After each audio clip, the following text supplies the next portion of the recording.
प्यारे सज्जनों, गुरु का नाम बहुत ही ऊंची दौलत है। ये बड़े भाग्यों से मिलता है। जो भाग्यों से मिला है उसकी कदर करनी चाहिए। पूर्ण सद्गुरु जिस दिन से नामदान देते हैं उसी दिन से ही हमारी संभाल करने लगते हैं। जब गुरु नामदान देता है तब वो हमारे अंदर ही बैठता है। उसी पल से वो हमें आदर्श इंसान बनाने के लिए हमसे प्रेम करना शुरू कर देता है और तब तक संभाल करता है जब तक कि हम प्रभु की गोद में नहीं पहुंच जाते। इसलिए सद्गुरु पर भरोसा बनाए रखना हम सभी के लिए बहुत जरूरी है। बाकी सब उनकी मर्जी। प्यारे सज्जनों, किसी ने बहुत सुंदर पंक्तियां कही।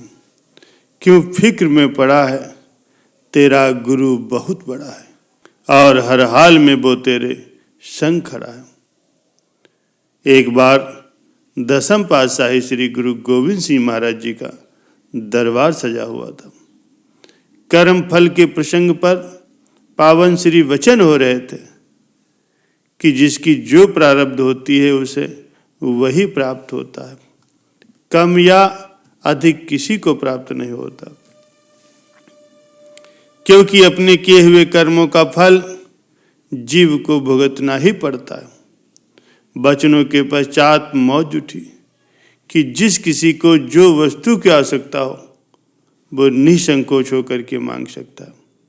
उसे हम आज अवश्य पूरा करेंगे। एक श्रद्धालु ने हाथ जोड़ करके प्रार्थना की कि प्रभु, मैं बहुत गरीब हूँ।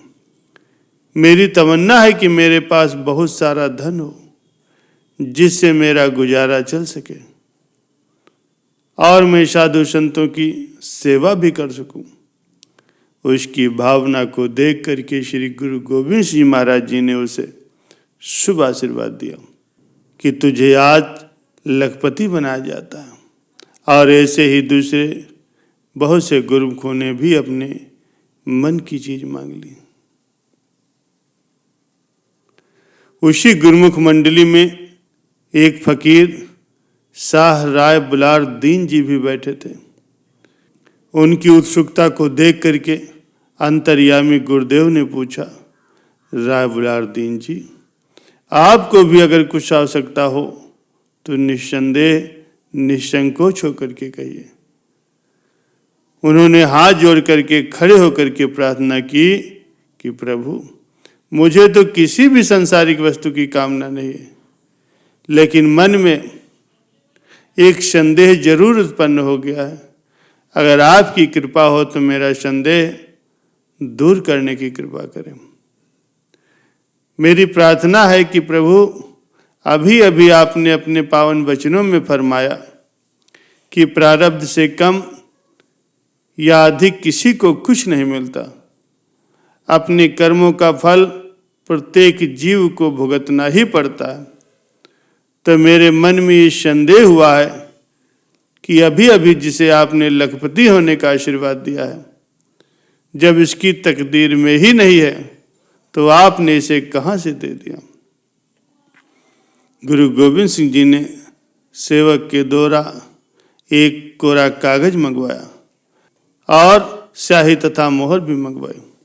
फिर मोहर दिखाते हुए राय बुलार दीन जी से फरमाया कि बताओ, इस मोहर के अक्षर उल्टे हैं कि सीधे हैं। उसने उत्तर दिया, सच्चे पातशाह, उल्टे हैं। फिर गुरुदेव ने उसे स्याही में डुबो करके कागज पर वही मोहर छाप दी। फिर पूछा, अब बताओ, अक्षर उल्टे हैं कि सीधे हैं। उत्तर दिया कि महाराज, अब अक्षर सीधे हो गए। वचन हुए कि तुम्हारे प्रश्न का उत्तर तुम्हें दे दिया गया है। उसने विनती की, भगवान, कि मेरी समझ में तो कुछ नहीं आया।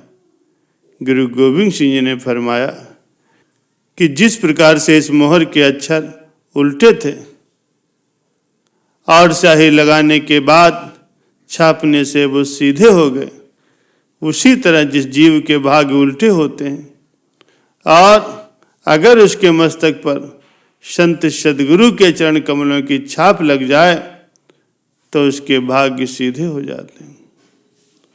संत महापुरुषों की शरण में आने से जीव की किस्मत भी पलटा खा जाती है। कहते हैं कि ब्रह्मा जी ने 4 वेदों की जब रचना की, इसके बाद जो स्याही बच गए वे उसे लेकर भगवान के पास गए, उनसे प्रार्थना की कि प्रभु इस स्याही का अब क्या करना है। भगवान ने कहा इस स्याही को ले जाकर के संतों के हवाले कर दो, उनको ये अधिकार है कि वे चाहें जो लिखें चाहें जो मिटा दें, जिसकी किस्मत में जो लिखना चाहे लिख दें।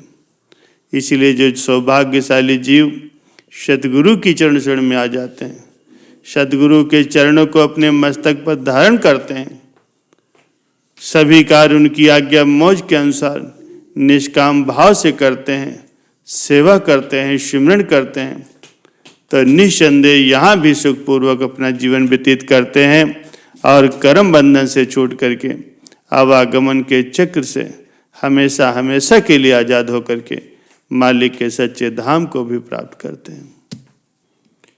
प्यारे सज्जनों, गुरु की प्रत्येक आज्ञा का पालन करना शिष्य का धर्म होता है। गुरु को मानना और गुरु की मानने में बहुत फर्क है। गुरु की मान करके देखो तो आपके जीवन में भी फर्क आ जाएगा। जुड़ना बड़ी बात नहीं है, जुड़े रहना बड़ी बात है। गुरु का एक दास रोज गुरु के द्वार पर जाकर के गुरु को पुकारा करता था, लेकिन उसे गुरु के दर्शन नहीं होते थे। इसीलिए वो हमेशा यही सोच करके वापस चला आता था कि शायद मेरी भक्ति में कुछ कमी है। इसीलिए वो हर रोज बहुत ही प्रेम भाव से गुरु के नाम का जप किया करता था और गुरु के दीदार किए बिना ही वापस चला आता था। बहुत दिनों तक यही सिलसिला चलता रहा। एक दिन गुरु के एक दास से रहा नहीं गया। उसने गुरुदेव जी से पूछ ही लिया कि गुरुदेव, ये आपके दर्शनों के लिए रोज ही सच्चे मन से आता है और आपको ये पता भी होता है, फिर भी आप उसको अपने दर्शनों से निहाल क्यों नहीं करते। तो गुरु महाराज जी फरमाने लगे कि उससे ज़्यादा तड़प तो मुझे है उससे मिलने की, लेकिन जिस प्रेम भाव से वो प्रभु के नाम का जप करता है, मुझसे फरियाद करता है, तो मैं छुप करके उसकी अरदास को सुनता रहता हूँ। सिर्फ इसी डर से कहीं ये मेरे दर्शनों के बाद नहीं आया तो ऐसी प्रेम भरी अरदास कौन सुनाएगा। मुझे उसकी ये अरदास बहुत अच्छी लगती, इसीलिए मैं छुप करके सुनता हूँ। प्यारे सज्जनों, ये जरूरी नहीं है कि हम रोज गुरु के चरणों में अरदास करते हैं तो गुरु हमारी सुनते नहीं। हो सकता है कि गुरु को हमारी अरदास पसंद हो, इसलिए बार बार वो सुनना चाहते हैं।